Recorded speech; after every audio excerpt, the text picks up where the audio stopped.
Canal Abelhas de Bioma Caatinga, Smith, é o título tutorial desse vídeo. Mas o que é Smith? Smith é um sobrenome, que vale em português a Silva, sobrenome inglês, britânico. Claro que se estende aos países também de língua inglesa. Mas você que está chegando aqui, seja bem-vindo ao canal, assine o canal, compartilhe esse vídeo, comente à vontade, deixe o seu like, toque o sino para receber outros conteúdos. Olha, o que é esse Smith que tanto se fala? Na verdade se trata de Frederick Smith, que nasceu no ano, se não foge a memória, de 1805 e faleceu no ano de 1879, portanto com seus 74 anos. 70 e poucos anos, 74, em torno disso.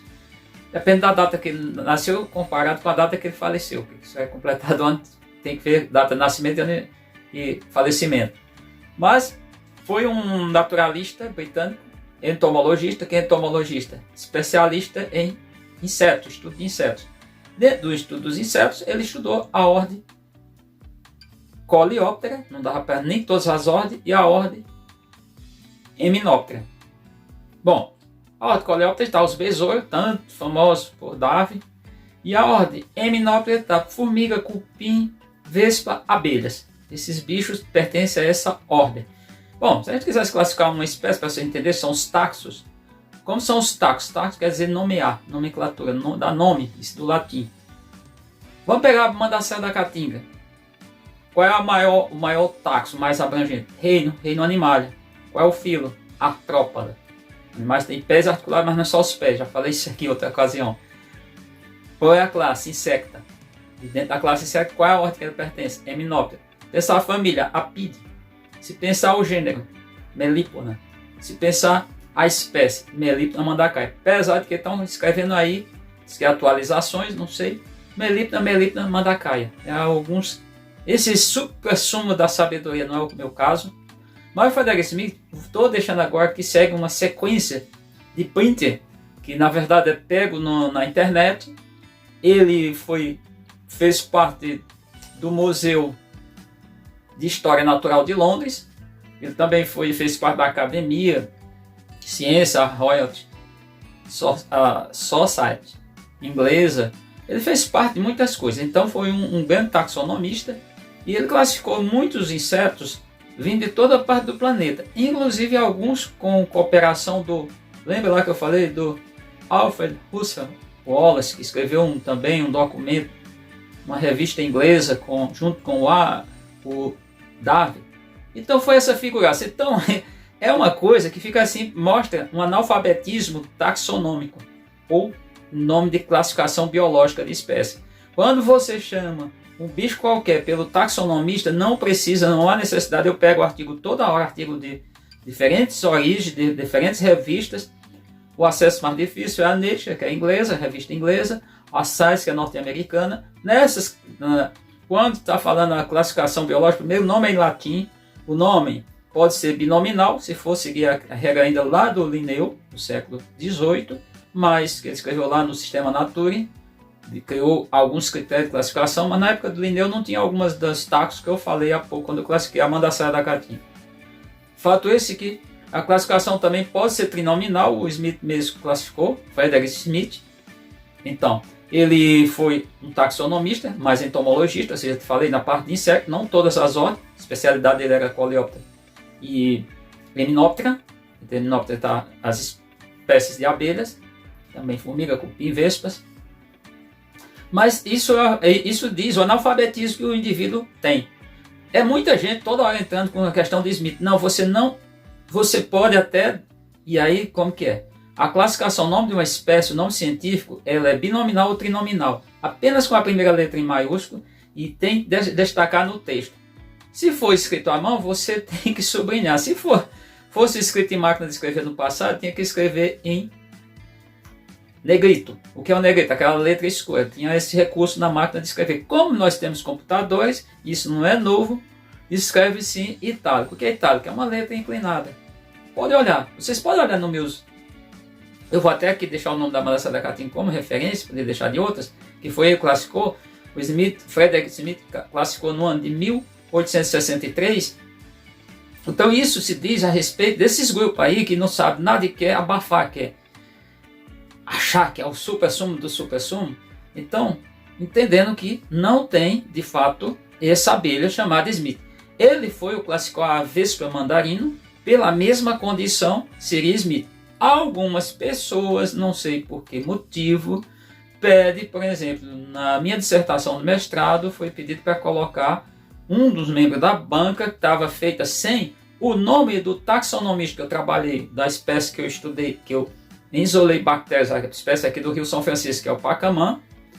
Eu coloquei o nome taxonomista por mera acaso. Até o meu orientador disse, poxa, precisava disso?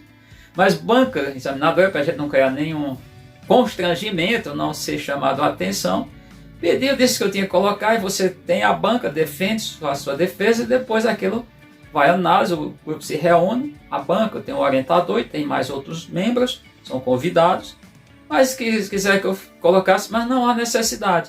Você escreve um artigo científico, você não nomeia a espécie com detalhe. Como que é essas nomenclaturas? Como é que essa questão interessante? Isso aí foi definido por Linneu. Duas palavras, na época dele era binominal. A primeira palavra com a primeira letra maiúscula. A primeira palavra refere-se ao gênero, o epíteto genérico, ao gênero que aquele bicho pertence, qualquer organismo vivo. E a segunda palavra aí é o epíteto específico, nesse caso, aí para definir espécie. Porém, tem as classificações trinominais. Exemplo, a Mandaçaia miqueaa, que é melipna, quadrifaciata antidioides. Isso deve-se a algumas observações que foram feitas observando um animal e colocaram isso. Bom, o restante do nome é tudo em minúsculo, dos nomes, inclusive do primeiro nome da palavra refere ao epíteto genérico, mas ainda tem que ficar bem claro, tem que ser destacado no texto. Um acordo internacional não é uma obrigação, como eles podem sublinhar, escrito à mão, pode também, muitas vezes o pessoal destaca entre parênteses, mas dizer entre parênteses é só para destacar, dar ênfase, porque não tem como escrever. Eu, por exemplo, no WhatsApp, Zap da vida, eu consigo escrever itálico. Consigo. Todo mundo vê aí, quando eu posto alguma coisa em grupo do Zap da vida, não precisa me referir à espécie, eu boto lá itálico como é escrito. Não tem mais de uma letra maiúscula, tá? Cuidado. Vou pegar um exemplo para a gente entender isso. Se você quiser dar um nome a uma espécie, por exemplo, eu não sei se é Trigona araúji ou é Trigona araúji, mas foi uma homenagem feita pelo Charles Duca Mitchell, que é o entomologista de abelhas maior do mundo. Eu até já falei sobre ele. Nesse caso, ele botou araúji. Araúji é latinizado, tem lá I, acho que I no final, e é em minúsculo essa palavra. No caso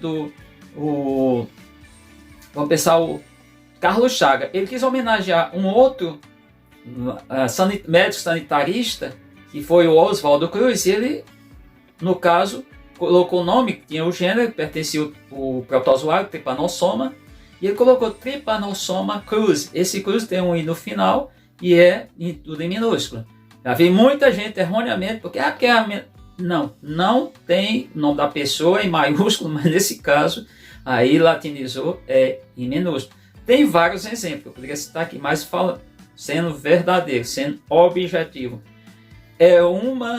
Vamos pensar, eu chamo isso de analfabetismo, ou o cara é leigo no tema, fique bem claro, não estou aqui agredindo quem quer que seja, estou sendo coerente, estou sendo educado, eu também sou ignorante de um monte de coisa, não conheço, quem é ignorante, não é ignorante de estupidez, isso não estou tratando dessa maneira. O cara ficar misturando, por exemplo, que a gente vê muito, Urussu escutelar, não existe esse bicho, é Melipna escutelar, eu estou chamando Urussu verdadeira, acabou, Urussu nordestina. Outra coisa, Mirim droriana, não existe, existe Plebeia droriana, e só o P de plebeia maiúsculo. Outra coisa, Mandaçaia mandacaia, Mandaçaia Smith, não existe isso. Existe, ou você chama Mandaçaia, eu chamo Mandaçaia da Caatinga, poderia não chamar, poderia simplesmente Mandaçaia, mas é um nome popular que agrega mais de um bicho, mais de uma abelha, uma espécie de abelha, ou Melipna mandacaia. Não existe. Ah, só mandacaia. É um erro. Numa academia eu estou chamando isso a atenção porque você pode ser pai ou mãe e teu filho vai ouvir essa besteira que você fala, essa coisa que é do grupo do Zap Zap, é do submundo da questão. Teu filho vai para uma... Tem chamado a atenção, eu tenho 2 filhos, 2 adolescentes. Vai para uma escola, chega lá, vai falar uma besteira, chamar um bicho lá só pelo epíteto específico ou subespecífico, por exemplo, da Mandaçaia miqueal, chamar só antidiode, chamar Mandaçaia antidiode, por exemplo. E aí ele vai ser chamado a atenção, coisa que eu já vi. Eu já vi e eu fiquei chateado e chamei a questão do professor universitário. Por quê? Porque uma estudante de graduação, um bacharelado em ciências biológicas, caiu numa tolice por conta desse cotidiano, dessa popularização, dessa coisa toda, de chamar Munduri da Caatinga, que é o Munduri, que eu chamo Melippo da Silva, que foi classificado em Faz a Memória pelo Moro, Padre Moura, e chamou Munduri a Silva numa defesa, lá no PIBIC, numa coisa desse nível, e foi muito, mas muito, sofreu deboche, uma série de coisas. Então aqui eu não estou debochando, eu estou te avisando que não tem essa abelha. Bom, era isso, não tem essa abelha Smith, na mesma condição tem um monte de abelhas, um monte de bicho, umas centenas e mais centenas, tá? Pois bem, fica claro isso, que você entenda, tá? Eu tinha que fazer esse vídeo, tinha que chamar a atenção dessa questão, porque tem muita gente querendo abafar. A questão é essa, querendo emplacar, chamando esse bicho quando ele não tem esse nome, tá? De um modo geral, é Mandaçaia. E quando eu chamo Mandaçaia da Caatinga é porque faço uma referência ao ambiente, parte do ambiente onde ela é encontrada, que é parte da Caatinga, não toda. Aí eu chamo assim. Nome científico já deixei lá. Bom, gente, vocês veem, eu estou aqui, fiz uma cirurgia no ombro, então boa parte das minhas atividades estão paralisadas, porque só posso usar, ainda bem que eu não, mesmo não sendo um ambidestro, mas eu tenho facilidade de manipular o braço esquerdo, tudo, a mão esquerda, tenho algumas habilidades, não tenho para escrever, pouco, escrevo mal. Eu escrevo mal até com a mão direita, mas não sou ambidestro. Então, primeiro agradecer a vocês que assistiram o vídeo e agradecer a todas as pessoas que sabem que estão dando força, são muita gente, parentes. Agradecendo aos alunos do aula estadual, do Monte de Andrade, fica aqui no N10. Agradecer esse pessoal que sempre está dando uma força, os alunos, meus alunos. Dizer para eles, mínimo 90 dias recuperar aqui para mim poder voltar à sala de aula. Também aos alunos do Colégio Estadual Rui Barbosa e todas as pessoas que dão apoio para mim recuperar logo. Uma recuperação lenta, é demorada. Foi a cirurgia aqui no ombro e teve que colocar alguns materiais sintéticos, por exemplo, titânio, tá? Algumas coisas, mas com fé em Deus, logo vou estar de bem. Está bom, mas estou bem, estou fazendo os vídeos aqui, o que na medida do possível estou levando.